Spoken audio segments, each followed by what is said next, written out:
আজকে পেন্সিল দিয়ে খুবই সহজে এবং অল্প সময়ে একটি সুন্দর সিনারি এঁকে দেখাবো তোমাদের।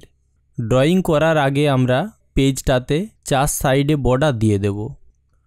বর্ডার দেওয়ার জন্য তোমরা স্কেলের ব্যবহার করে থাকো সাধারণত, তবে দেখো আমি এই বিশেষ পদ্ধতিতে খালি হাতে বর্ডার দিচ্ছি, অথচ বর্ডার লাইনটা পুরো স্কেল দিয়ে টানার মতোই সোজা হচ্ছে। তোমরাও এটা চেষ্টা করে দেখতে পারো। যাই হোক, আমি প্রথমে একটা গাছ আঁকছি। গাছের গুড়ির ড্রয়িংটা প্রথমে করে নিলাম, তারপরে উপরের দিকে গাছের পাতার ড্রয়িং করে নিচ্ছি। কিছুটা দূরে আরও একটা গাছ করছি। এই গাছটা একটু আকারে ছোট করছি, কারণ এটা দূরে আছে। সামনের জিনিসগুলো আকারে বড় হবে, দূরের জিনিসগুলো আকারে ক্রমশ ছোট হবে। এটাকে বলা হয় পার্সপেক্টিভ, বা বাংলাতে পরিপ্রেক্ষিত বলা হয়। ড্রয়িং করার সময় কিন্তু এই পার্সপেক্টিভটাই সবথেকে গুরুত্বপূর্ণ। লাইন দিয়ে ড্রয়িং করার সময় এই পার্সপেক্টিভটা ফলো করা হয়। এটাকে লিনিয়ার পার্সপেক্টিভ বলা হয়।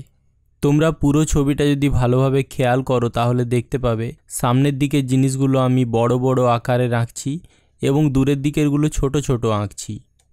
নৌকোটা সামনে আছে, পুরো নৌকোটা দেখাও যাচ্ছে না, জলের মধ্যে অর্ধেকটা নৌকো দেখতে পাচ্ছি আমরা, সেই রকমের ড্রয়িং করলাম।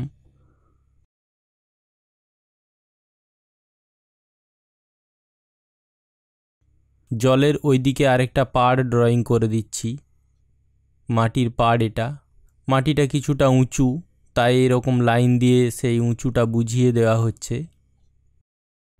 পাড়ের ওই পাশে কিছু ঝোপঝাপ রয়েছে, গাছপালা, একসাথে অনেক গাছপালা আছে, সেই জন্য এরকমের করলাম, আলাদা আলাদা করে করলাম না।